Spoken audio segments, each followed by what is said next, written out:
যুব ক্রীড়া মন্ত্রণালয়ের অধীনে শেখ হাসিনা জাতীয় যুব উন্নয়ন ইনস্টিটিউট আছে। আমরা এটার নাম পরিবর্তন করতে চাই, যেহেতু বাংলাদেশে একটা ম্যাসাকারের সাথে শেখ হাসিনার নাম জড়িত আছে। আপনারা জানেন জাতীয়ভাবে আমরা একটি কঠিন সময় পার করছি এবং এখন আমাদের কাছে প্রধান চ্যালেঞ্জ হয়ে দাঁড়িয়েছে জাতীয়ভাবে ল অ্যান্ড অর্ডার রিএনফোর্সমেন্ট। এবং আমি আজকে সচিবালয়ে এখানে এসেও সেটাই ফেস করছে যে ল অ্যান্ড অর্ডার সিচুয়েশনের জন্য আমাদের নারী বিশ্বকাপটা আমাদের বাংলাদেশে ভেন্যু হওয়ার ক্ষেত্রে একটু হুমকির মুখে আছে।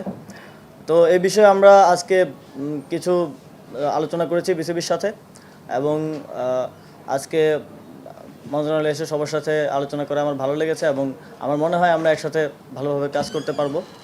তো আমরা তিনটি সিদ্ধান্ত কিংবা প্রসেস যদি বলি, তিনটি বিষয়ে উপনীত হতে পেরেছি। প্রথম হচ্ছে যুব ক্রীড়া মন্ত্রণালয়ের অধীনে শেখ হাসিনা জাতীয় যুব উন্নয়ন ইনস্টিটিউট আছে। আমরা এটার নাম পরিবর্তন করতে চাই, যেহেতু বাংলাদেশে একটা ম্যাসাকারের সাথে শেখ হাসিনার নাম জড়িত আছে এবং সহস্র ছাত্র জনতা মারা গিয়েছে।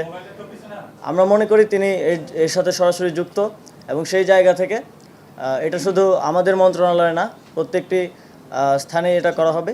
তো শেখ হাসিনা জাতীয় যুব উন্নয়ন ইনস্টিটিউটের নামটা আমরা পরিবর্তন করে বাংলাদেশ জাতীয় যুব উন্নয়ন ইনস্টিটিউট করছি এবং এই বিষয়ে প্রসেস চলমান থাকবে এবং দ্রুতই এটা কমপ্লিট হবে। আর নারী টি-20 বিশ্বকাপের বিষয়ে আমরা বিসিবির সাথে কথা বলেছি। যেই ইস্যুগুলো হচ্ছে তার মধ্যে সবচেয়ে গুরুত্বপূর্ণ হচ্ছে সিকিউরিটি এনশিওর করার ব্যাপারে স্টেট লেভেল থেকে কিছু কাজ করার ব্যাপার আছে।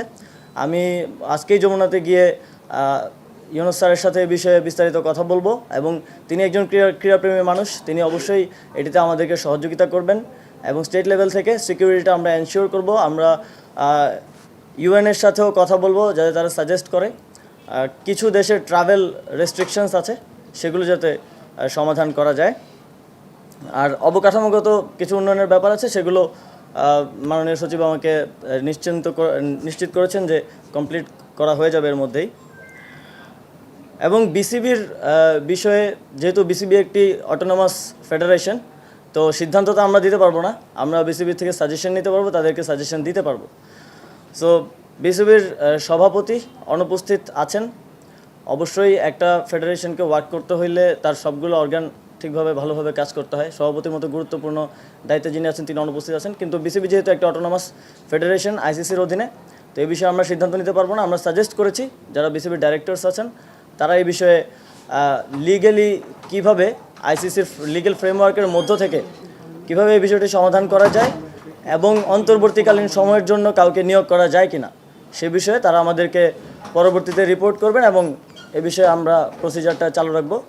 তো এই তিনটি সিদ্ধান্ত কিংবা প্রসেস যাই বলেন আজকে আমরা উপনীত হতে পেরেছি এবং সামনে আরও আজকে আমি সময় দিতে পারছি না, কারণ আমাদের আপনারা জানেন প্রধান বিচারপতির শপথ গ্রহণ অনুষ্ঠান আছে। তো আমরা আরও বিস্তারিত কথা বলবো, আমি আবার এসে হয়তো আরও বিস্তারিত কিছু বিষয়ে সিদ্ধান্ত